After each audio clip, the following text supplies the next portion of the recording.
حفاظت فرمائے، اس کی حفاظت فرمائے اور اس کی زبان میں اور علم میں اضافہ فرمائے، جس نے ان مقلدین کے نہ صرف اعتراضات کے جواب دیتے ہیں بلکہ ان کو بے زبان اور ان کی زبان کو بند بھی کر دیتے ہیں۔ میرا اشارہ آپ سمجھ گئے ہوں گے، آج کے خطیب جو ہمارے یہاں اس مسجد نور حی البوادی جدہ میں، جن سے ان کی نصیحتوں کو سننے کے لیے ہم یہاں پر جمع ہوئے ہیں، میں درخواست کرتا ہوں فضیلت الشیخ عمر صدیق حفظہ اللہ سے کہ تشریف لائیں اور اپنے خطاب سے ہمیں نوازیں۔ فلیتفضل فضیلت الشیخ۔ السلام علیکم ورحمۃ اللہ وبرکاتہ۔ الحمد للہ وحدہ والصلاة والسلام علی من لا نبی بعدہ وعلی آلہ واصحابہ والذین اتبعوہم بإحسان رضی اللہ عنہم ورضوا عنہ۔ اعوذ باللہ من الشیطان الرجیم قل جاء الحق وزهق الباطل ان الباطل کان زہوقا۔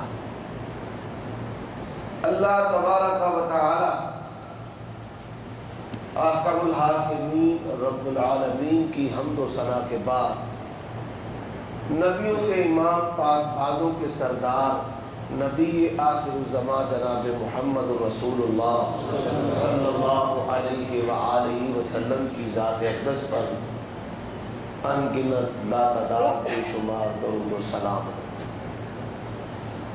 قرآن مجید کا جو حصہ میں نے ابھی آپ کے سامنے تلاوت کیا ہے، اللہ تبارک و تعالیٰ نے اپنے نبی کو کہا کہ آپ کہہ دیجئے حق آ گیا اور باطل مٹ گیا، بے شک باطل مٹنے والا ہے۔ سامعین محترم، بر صغیر پاک و ہند میں دار الحدیث دہلی میاں نذیر حسین محدث دہلوی رحمۃ اللہ علیہ اور ان کے تلامذہ نے خدمت دین کے لیے ایسے مثالی روشن کام کیے جو آج بڑے جاندار اور شاندار الفاظ کے ساتھ دنیا میں ذکر کیے جاتے ہیں۔ ہمارا جرم کیا ہے کہ ہم نے انسانوں کا تعلق قبروں سے توڑ کر اللہ کے ساتھ جوڑا ہے، اور جو لوگوں نے اپنے مظلومہ مقتدا و پیشوا بنائے کہ جن کے حلال کو لوگ حلال سمجھتے اور حرام کو حرام سمجھتے، ہم نے ان کے ساتھ مذہبی نسبت کو توڑ کر ان کو اس بات کا فہم دیا نبی صلی اللہ علیہ وآلہ وسلم اللہ کے آخر کر لیے اور ہماری رشد و ہدایت کے لیے وہ معمور ہوئے، اور ان کے لائے ہوئے دین پر بلا شک عمل کرنا کسی کے اندر مومن اور مسلمان کی نہ جائے۔ اب ایک بڑا المیہ ہے کہ بر صغیر پاک و ہند میں قبر پرستی کرنے والے اپنے آپ کو اہل سنت کہتے ہیں، تقلید جامد کرنے والے اپنے آپ کو اہل سنت کہتے ہیں۔ قبر پرستی کرنے والا کبھی بھی اہل سنت نہیں ہو سکتا، اور یہ بات یاد رکھیے، حدیث اور امام کا قول ٹکرائے، امام کا قول نہ چھوڑے، حدیث کو چھوڑ دے، ایسا شخص یا ایسا گروہ، اس کا کبھی بھی اہل سنت والجماعت کے ساتھ دور کا بھی تعلق نہیں۔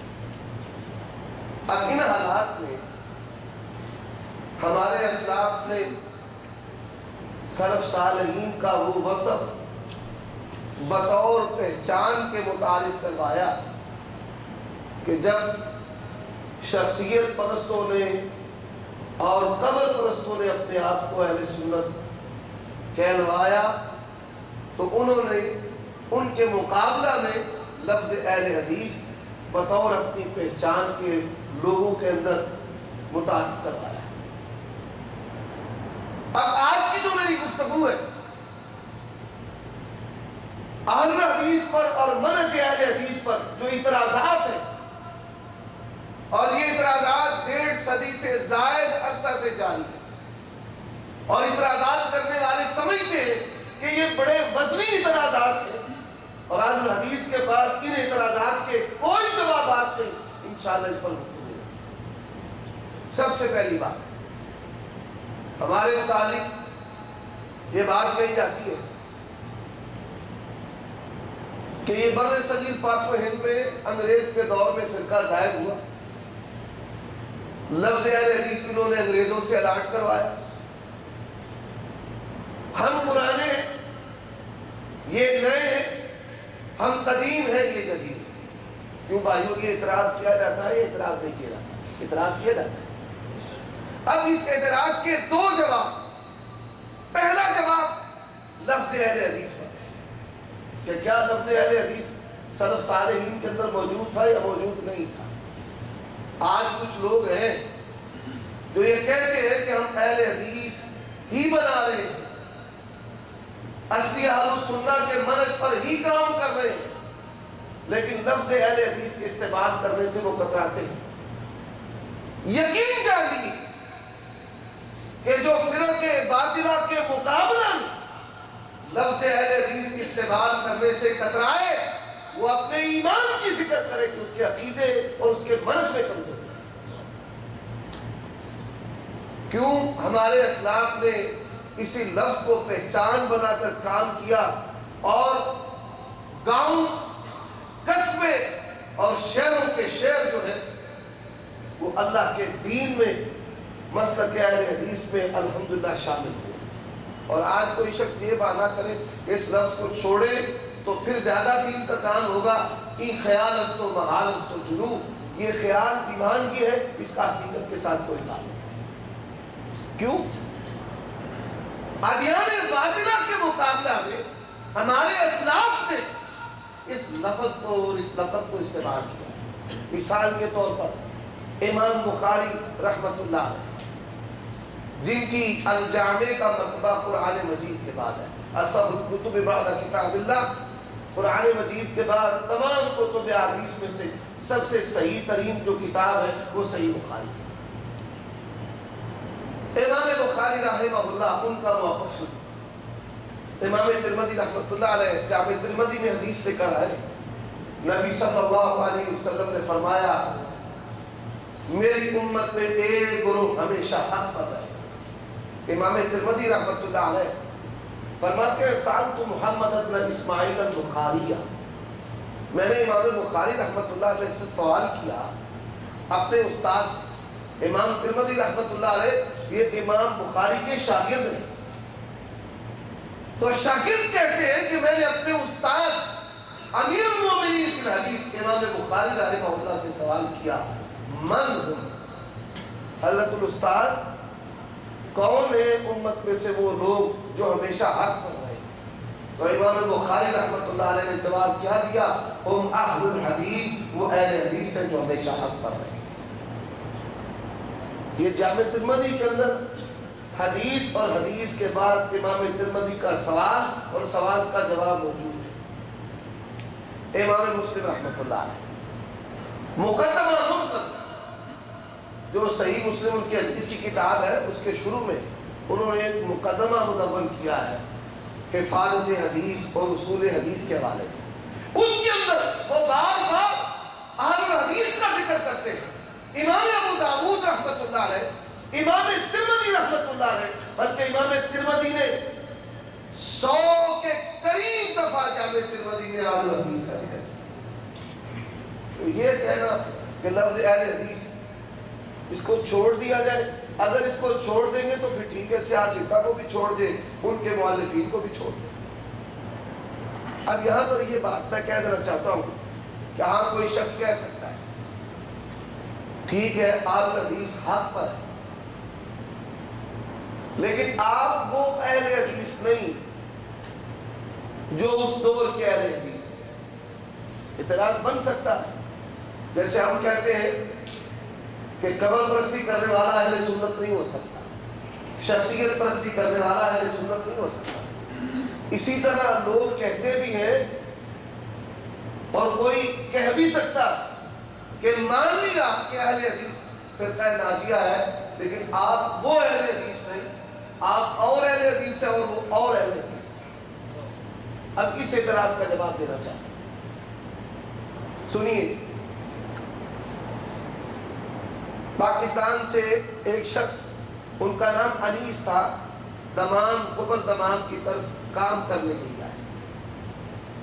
اللہ تبارک و تعالی نے ان کے ایمان کو اپنے فضل و کرم کے ساتھ ٹھیک کر دیا, صحیح العقیدہ مسلمان بن گئے. اہل سنت کے ساتھ ان کی وابستگی جو صحیح اہل سنت.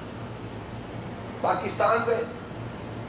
اب جب پاکستان گئے والدہ کے گلے میں تعویذ تھا, کہا تعویذ اتار دو. شریعت میں اس کی اجازت نہیں ہے. جو اعمال توہمات, شرک اور کفر اور رسوم جعلیت تھے ان کی نفی کی. کیا آپ ان کو چھوڑ دیں؟ نماز جب انہوں نے پڑھی تو نماز رسول اللہ صلی اللہ علیہ وسلم والی. انہوں نے سمجھا کہ ہمارے بیٹے پر کسی جادو کا اثر چل گیا ہے, کسی ساحر نے اس کا دماغ خراب کر دیا, نعوذ باللہ. تو ٹونا منتر اس کی کوشش کرنے لگ پڑے. جب ان کی یہ کوشش نہ مراد تو انہوں نے کیا کیا, علماء کو بلوایا کہ ہمارے بیٹے کو سمجھائیں, ہم تو نسلوں سے اسی طریقے پر چلتے آ رہے ہیں. علماء کو بلوایا, علماء سے ان کی گفتگو ہوئی تو علماء جو ہے وہ اس کو مطمئن نہ کر سکے بلکہ لاجواب ہو کر چلے جاتے ہیں. بلاخر نتیجہ کیا نکلا کہ تم بھی مناظر لے آؤ, ہم بھی مناظر لے کے آتے ہیں, میدان میں بات ہوگی, پورا گاؤں سنے گا, یا آر یا پار, یا تم ہماری طرف یا ہم تمہاری طرف. اب جو بات طے ہوئی دونوں کے درمیان وہ بات یہی تھی کہ جس اعتراض کا میں آپ کو جواب سنا رہا ہوں کہ آپ انگریز کے دور میں ظاہر ہوئے, آپ نے ان سے لفظ اہل حدیث الاٹ کروایا ہے, ہم پرانے ہیں. اس نے دمام میں اپنے ساتھیوں کے ساتھ رابطہ کیا کہ میں یہاں پر آیا ہوں اور یہ حالات بن گئے, مجھے پاکستان میں کسی عالم دین کا, کسی مناظر کا نمبر دے جس سے میں رابطہ کر سکوں. بھائیوں نے میرا نمبر دے دیا, مجھ سے رابطہ کیا. میں نے ان کو کہا آپ تشریف لائے, اہلا وسہلا مرحبا. اب میں ان کی تشریف آوری کے بعد جو کچھ ہوا وہ آپ کو اسی سوال اور اعتراض کے ضمن میں سنانے جا رہا ہوں. میں نے کیا کیا, مختلف لائبریریوں سے کچھ کتابیں جمع کی. کتابیں جب جمع کر لی تو ان کو کہا جا کر آپ مناظرے کی تاریخ طے کریں. مناظرے کی تاریخ طے ہو گئی. جب مناظرے کی تاریخ طے ہوئی میں اپنے ساتھیوں کو لے کر وہاں پر چلا گیا. پورا گاؤں جو ہے وہ ایک میدان جمع تھا, لاؤڈ اسپیکر لگا ہوا, دونوں اطراف, ادھر بھی اسپیکر ادھر بھی اسپیکر. نمبردار جو ہے وہ اس کا عزیز رشتہ دار تھا. اس نے کہا خبردار, گاؤں کے افراد میں سے کوئی شخص نہیں بولے. دونوں علماء کی بات ہوگی اور ہم سنیں گے, حق سچ کا فیصلہ ہوگا, یا یہ ہمارا مسلک اپنا لے گا یا ہم اس کا مسلک اپنا. مجھے کہا یہ آپ اپنا موقف پیش کریں. میں نے کہا میرا موقف یہ ہے کہ جو عقیدہ و عمل محمد رسول اللہ صلی اللہ علیہ وسلم کا تھا, صحابہ کرام کا تھا, اللہ کی قسم وہ عقیدہ عمل, وہ ایمان, وہ منہج میرا ہے. اور میری جماعت فرقہ ناجیہ ہے, میری جماعت قدیم ہے, میری جماعت کے دلائل بھی قدیم ہے. میں نے یہ موقف لکھ دیا. اب میں نے مولوی صاحب کو کہا مولوی صاحب آپ یہاں پر لکھ کر دیں کہ ہمارے عقائد اور ہمارے مسائل وہی ہیں جو رسول اللہ صلی اللہ علیہ وسلم کے. پہلی بات ہمارا منہج وہی ہے جو صحابہ کرام کا ہے. دوسری بات، اور یہاں پر لکھے کہ ہماری جماعت سب سے قدیم اور ہمارے دلائل بھی سب سے قدیم.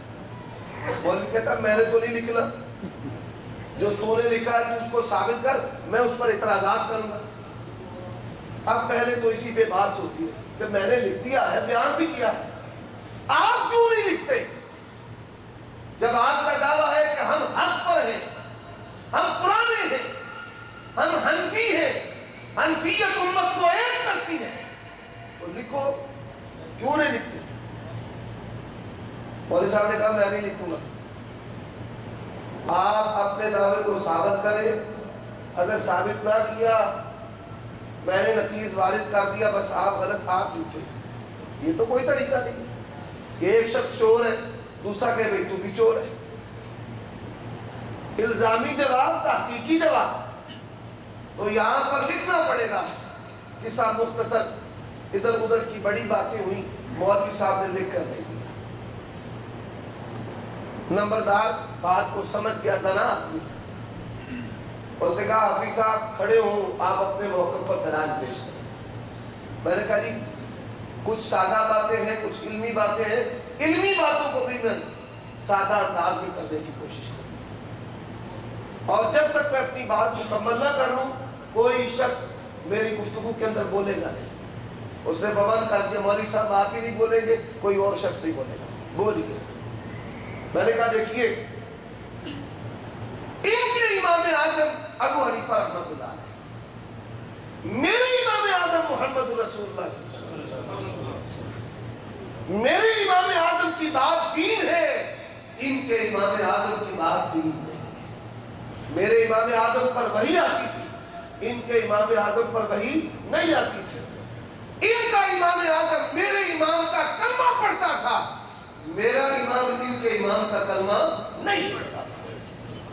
ان کا امام اعظم میرے امام کا امتی ہے، میرا امام اعظم ان کے امام کا امتی نہیں ہے. میرا امام اعظم جو ہے جو دین لے کر آیا، قرآن کے ہوتے ہوئے تورات زبور انجیل نہیں چل سکتی، حدیث رسول کے ہوتے ہوئے حدیث موسیٰ عیسیٰ نہیں چل سکتی، بخاری مسلم کے ہوتے ہوئے تالمود اور نیو ٹیسٹامنٹ نہیں چل سکتا.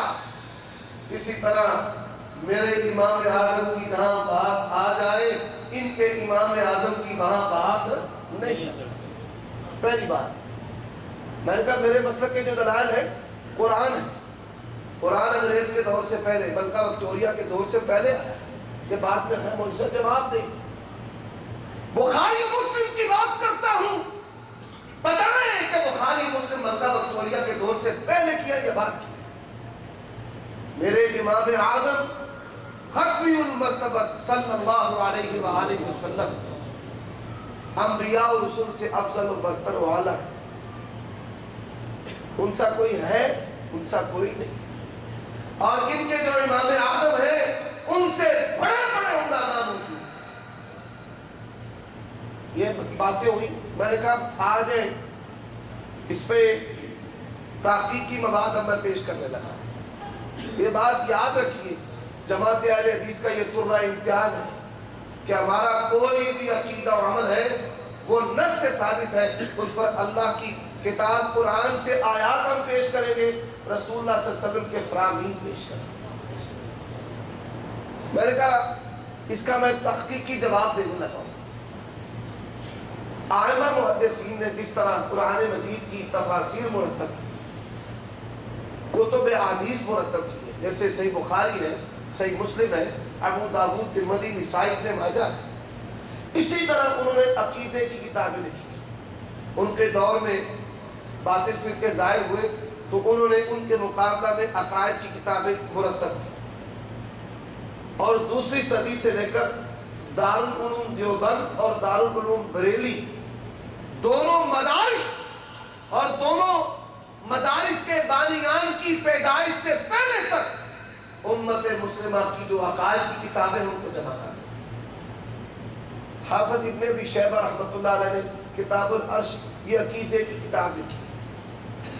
امام بخاری رحمۃ اللہ علیہ کی کتاب التوحید، حافظ ابن خزیمہ رحمۃ اللہ علیہ کی کتاب التوحید، حافظ ابن مندہ رحمۃ اللہ علیہ کی کتاب التوحید کتاب الایمان، عقیدہ تحاویہ امام تحاوی رحمۃ اللہ علیہ کا، الشریعہ امام آجری رحمۃ اللہ علیہ کی، کتاب العلوم امام زہبی رحمۃ اللہ علیہ کی، اثبات و صفات العلوم مقدسی رحمۃ اللہ علیہ کی، کتاب الاسماء والصفات امام بیہقی رحمۃ اللہ علیہ کی، شرح اصول اعتقاد اہل سنہ والجماعہ اور شرح عقیدہ تحاویہ، تمام عقائد کی کتابیں جمع کر لے. میں نے کہا تم اپنے عقیدے ان کتابوں پر پیش کرو، میں اپنے عقیدے پیش کرتا ہوں. اللہ کی قسم 72 فرقے فیل ہیں. اگر کوئی پاس ہونے والی جماعت ہے تو صرف اہل حدیث جماعت ہے. اہل حدیثوں یہ بات اپنے ذہن میں پوست کر. اکثر میں اہل حدیثوں سے پوچھتا ہوں کہ تمہارے عقیدے کی کوئی کتاب، کیا کہیں گے؟ کہیں گے جی عقیدے کی کتاب، ہمارے عقیدے کی کتاب جو ہے وہ تقویۃ الایمان ہے. کوئی اور تھوڑا جانتا ہو تو اس سے پوچھیں آپ کے عقیدے کی کتاب، کہے گا ہمارے عقیدے کی کتاب کتاب التوحید شیخ الدعوہ محمد بن عبد الوہاب رحمۃ اللہ علیہ کی. لیکن یہ یاد رکھیے کہ یہ عقائد کی کتابیں جو میں نے آپ کے سامنے ابھی پیش کی ہیں اور ان کے علاوہ اور بھی عقائد کی کتابیں ایک جماعت کے عقائد کی کتابوں کے مطابق ہے، سلف صالحین کے عقیدوں کے مطابق. اب آئیں اعمال کا مسئلہ، اس پہ بھی بات کرتے ہیں. رفع الیدین بڑا معرکۃ الآراء مسئلہ. رفع الیدین ہم کیوں کرتے ہیں؟ نبی صلی اللہ علیہ وآلہ وسلم نے کیا ہے، چھوڑا نہیں. اور یہ میری بات نہیں، امام بخاری رحمۃ اللہ علیہ کی بات ہے. اللہ کے پیغمبر نے چھوڑا نہیں، نبی کے یاروں نے اس کے بغیر نماز پڑھی. رفع الیدین کا مسئلہ ہے. اب اس کے مقابلے میں کیا کہتے ہیں؟ وہ بغلوں کے نیچے بت رکھتے ہیں، یا کیا کہیں گے شریر گھوڑوں کی طرح دمے لاتے. بات سمجھ آ رہی ہے بھائی؟ یہ ان کا اعتراض، یہ لبے لباب.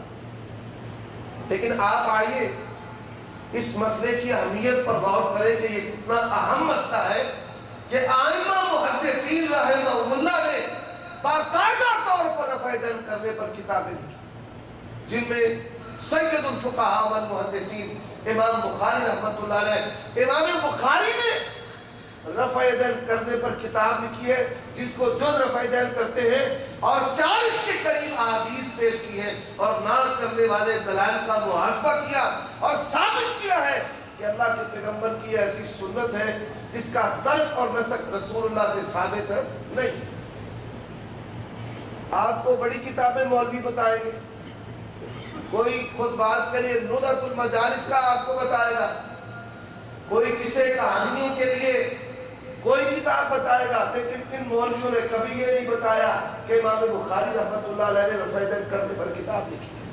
اور صرف امام بخاری نے نہیں لکھی، امام سبکی رحمۃ اللہ علیہ، ابن حجر رحمۃ اللہ علیہ، ابن الملقن رحمۃ اللہ علیہ، اور بڑے سارے ائمہ محدثین، بلکہ حافظ ابن قیم رحمہ اللہ نے رفع الیدین کرنے پر مستقل کتاب لکھی. لیکن سوال کرتا ہوں، بتائیے دنیا کے اس محدث کا نام کہ جس محدث نے رفع الیدین نہ کرنے پر کتاب لکھی ہو، یا رفع الیدین نہ کرنے پر اس نے کسی حدیث کی کتاب میں کہا مانا. تم نے ہمیں آگے رکھا ہوا ہے گالیاں دینے کے لیے، اصل حدیث کے ساتھ تمہاری دشمنی. صحابہ کرام کو ٹارگٹ تو نہیں کر سکتے، حدیث کو ڈائریکٹ ٹارگٹ نہیں کر سکتے. رکھا ہوا ہے ہمیں آگے، گالیاں ہمیں دیتے ہیں، خوب سے باطن صحابہ کرام اور حدیث کے خلاف نکالے. اب یہ میں نے اس بندے کے سامنے تقریر کی، سنتے جائیے. میں نے کہا سینے پر ہم ہاتھ باندھتے ہیں.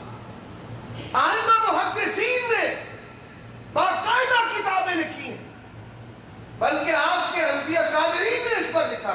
مولانا عبد الحی حنفی لکھنوی رحمۃ اللہ علیہ نے، علامہ سندھی رحمۃ اللہ علیہ. لیکن بتائیے دنیا کا وہ محدث جس نے زیر ناف ہاتھ باندھنے پر کوئی کتاب لکھی ہو یا بات لکھا ہو۔ آپ کو ایک بڑی دلچسپ بات سناتا ہوں۔ میں اپنے گھر میں سویا ہوا تھا، دین کی خدمت میں، مشقت کی صورت میں بسا اوقات دن میں بھی سونا پڑتا ہے۔ سویا ہوا تھا، صبح 8 بجے کا ٹائم ہوگا، ایک شخص آیا، اس نے دروازہ جو ہے وہ کھٹکھٹانا شروع کر دیا۔ ایک دفعہ کھٹکھٹایا، میں سویا رہا، سن کے پھر دوسری دفعہ کھٹکھٹایا، میں نے کہا تیسری دفعہ کھٹکھٹائے گا تو چلا جائے گا۔ پھر تیسری دفعہ کھٹکھٹایا، گیا نہیں، پھر چوتھی دفعہ کھٹکھٹایا، پھر 5ویں دفعہ کھٹکھٹایا، پہلے آہستہ آہستہ، پھر زور زور سے کھٹکھٹانا شروع کر دیا۔ باہر نکلا، میں بڑے غصے کے ساتھ دیکھا تو سفید داڑھی والا آدمی، دیکھتے ہی غصہ ٹھنڈا ہو گیا، کیونکہ بوڑھے بالوں کی حیا اللہ بھی کرتا ہے۔ فرمائیے میرے لیے کیا حکم ہے؟ کہنے لگے بیٹا حافظ آباد کا رہنے والا ہوں، یہ گجرانوالہ سے 50 کلومیٹر کے فاصلے پر ایک شہر ہے، ہمارے گاؤں کا ایک شخص گجرانوالہ شہر کی ایک مسجد میں مولوی ہے اور بریلوی ہے، میں اس کو سمجھانے کے لیے آیا تو اس نے مجھے چیلنج دیا کہ سینے پر جو ہاتھ باندھنا ہے اس کو ثابت کر۔ تو میں نے ابھی آپ کو وہاں پر لے کر جانا، میں نے کہا ٹھیک ہے چلتے۔ کتابیں 2-3 میں نے ساتھ لے لی، صحیح بخاری، مسند احمد، ابن حبان۔ کہنے لگا ادھر تو بڑی کتابوں کا ڈھیر لگا ہوا ہے۔ میں نے کہا پریشان نہ ہو آپ چلیے، اللہ نے ان مسائل پر ہماری تیاری کروا دی ہے، بغیر تیاری کے بھی پہ انشاءاللہ مباحثہ کر رہے ہیں، چلے۔ وہاں پہ چلے گئے، پگڑیاں باندھی ہوئی، داڑھیوں کو تیل شیر، چمکدار داڑھیاں، کیمرہ لگا ہوا، کتابوں کا ڈھیر، یہ ویڈیو موجود ہے اس کی، آپ انٹرنیٹ پر بھی دیکھ سکتے ہیں، کتابوں کے ڈھیر۔ جب میں جا کے بیٹھا تو کہنے لگا جی حافظ صاحب ماشاءاللہ آپ آ گئے ہیں تو سینے پر ہاتھ باندھنے پر دلیل پیش کریں۔ میں نے اسے کہا بھائی سینے پر ہاتھ آپ بھی باندھتے ہیں، دلیل آپ پیش کریں۔ کہتا ہے آپ کو غلطی لگی، ہم تو نہیں باندھتے، ہم تو نہیں باندھتے، ہم تو سینے پر نہیں باندھتے، یہ کدھر باندھتے ہیں؟ خطرناک جگہ۔ وہ جدیس انصاری ہمارے انڈیا کے عالم ہیں، ہم تو یہ بات کہہ رہے تھے نا پاکستان میں وہ پتہ نہیں طوفان جو ہے وہ برپا ہو۔ ان کا میں نے ایک بیان سنا، وہ کہتے ہیں میں نے ان سے پوچھا ہاتھ کیوں باندھتے ہو؟ کہتے ہیں شرارت یہاں سے اٹھتی۔ تو جواب الزامی جواب دیا، پھر اعلی شرارت ہی پکڑ لو تاکہ شرارت ہی نہ ہو جائے۔ میں نے شائستگی کے ساتھ ان کا یہ جملہ بیان کیا ہے، اور یہ جواب بہترین جواب۔ میں نے کہا آپ بھی سینے پر ہاتھ باندھتے، کہتے ہیں آپ تو غلطی لگ گئی ہے، ہم تو ناف کے نیچے باندھتے، آپ کیسے مناظر ہیں، آپ کو پتہ ہی نہیں۔ میں نے کہا جناب آپ سینے پر ہاتھ باندھتے ہیں؟ کہتے ہیں نہیں باندھتے۔ میں نے کہا آپ کی عورتیں نہیں باندھتی؟ مرد جو ہے وہ ناف کے نیچے باندھتے ہو اور عورتیں ہاتھ کہاں باندھتی ہیں؟ میں نے کہا آپ کی عورتیں سینے پر ہاتھ باندھتی ہیں، سینے پر ہاتھ باندھنے کی دلیل میں نے پیش نہیں کرنی، تم نے پیش کرنی۔ بات سمجھ آئی ہے بھائی؟ آپ کو یہاں پر ایک اور بات سنا دیتا ہوں۔ شیعہ کے ساتھ اکثر لوگوں کا بحث مباحثہ ہوتا ہے نماز میں ہاتھ چھوڑنے ہیں یا ہاتھ باندھنے، حالانکہ ان کے عقائد کفریہ ہیں، عقائد پر بات کریں، لیکن بسا اوقات وہ پھنسا لیتے۔ مسجد نبی میں مجھے ایک شیعہ مل گیا عراق کا، میں نے کہا ہاتھ کیوں چھوڑتے ہو؟ کہتا ہے فطرت ہے، ساتھ کی آیت پڑھتی فطرت اللہ التی فطر الناس علیہا، فطرت ہے؟ کہتا ہے ہاں ہاں، جب بچہ پیدا ہوتا ہے اس کے ہاتھ کھلے ہوتے ہیں، بندے نہیں ہوتے۔ اتنی مجھے کا خیز دلیل ہے۔ میں نے اسے کہا اگر یہ تیرا معیار ہے تو سلوار اتار کر نماز پڑھا کر، کپڑے اتار کر پڑھا کر، کیونکہ جب بچہ پیدا ہوتا ہے کپڑوں کے ساتھ پیدا نہیں ہوتا، بغیر کپڑوں کے پیدا ہوتا ہے۔ لیکن آپ یہ سن کر حیران ہوں گے کہ شیعہ کی عورتیں ہاتھ باندھتی ہیں، مرد ہاتھ کھولتے ہیں۔ آپ ان سے کہیں اپنی عورتوں کے ہاتھ باندھنے کی دلیل پیش کرنا تمہارا کام، اور مردوں کا ذکر وہاں سے نکال کر دکھانا ہمارا کام۔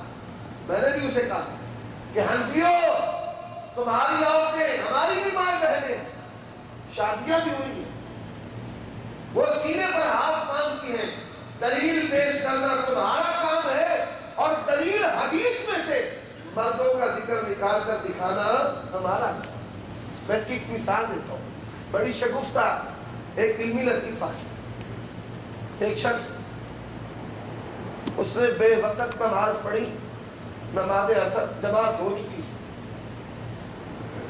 کھڑا ہوا، ایسے ہی کرتے نا ہاتھ، ہم تو یوں کرتے ہیں، ایسے ہاتھ کیے، کہتا ہے 4 رکعت نماز عصر کے بغیر امام کے،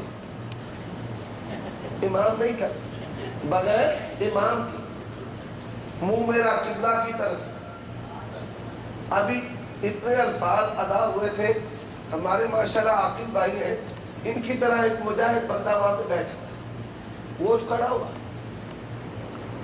اس نے کہا 4 رکعت نماز عصر کے بغیر امام کے، دائیں طرف آدمی ہے، پیچھے ٹوٹیاں لگی ہوئی ہیں، اوپر پنکھا لٹکا ہوا ہے، آگے گھڑی لگی ہوئی ہے، اس کو تو اپنی بھول گئی۔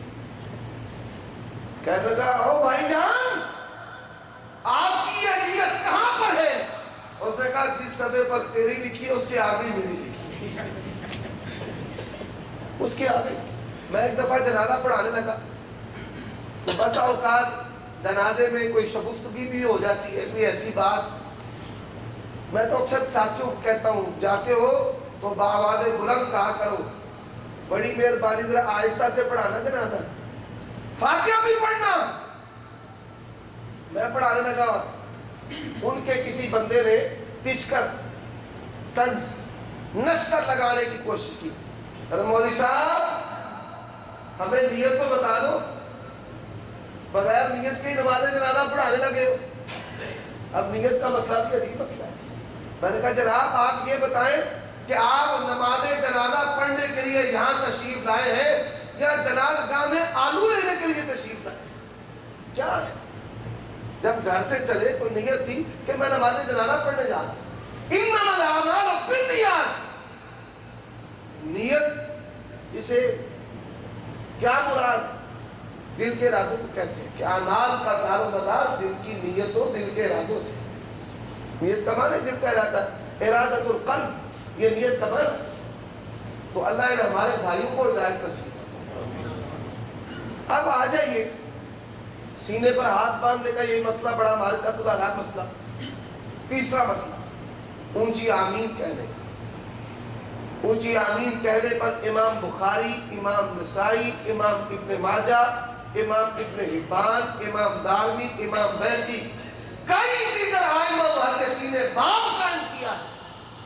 بلکہ امام احمد رحمہ اللہ سے سوال کیا، آمین اونچی کہی جائے گی، امام کہے گا، مقتدی کہے گا؟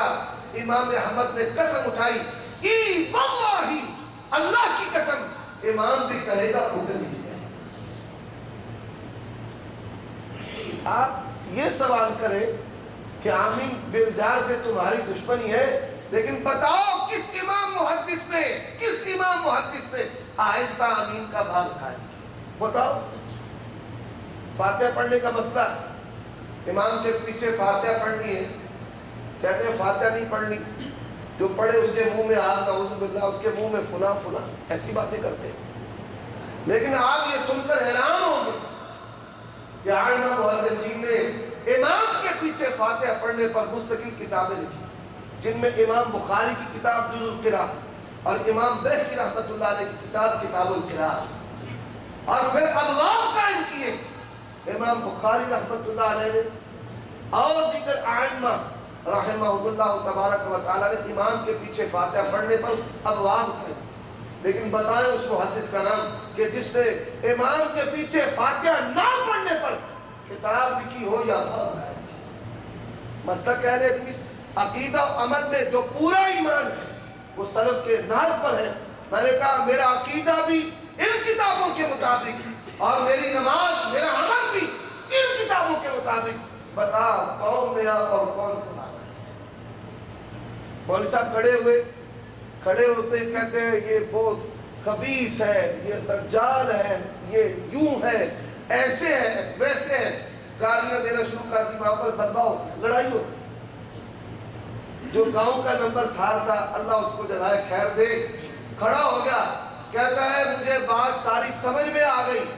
میں نے اپنے بھائیوں سے کہا تھا کہ مضبوط سے مضبوط عالم لے کر آنا تاکہ کوئی کسر باقی نہ رہے, لیکن مجھے سمجھ آ گئی ہے کہ اہل حدیث جماعت حق پر ہے اور یہ وہی جماعت ہے جو رسول اللہ علیہ وسلم. میں اہل حدیث ہونے کا اعلان کرتا اور الحمدللہ آج اس اکیلے اہل حدیث کی وجہ سے اور اس کی محنت سے گاؤں کے اندر اہل حدیثوں کی بہت بڑی مسجد بنی.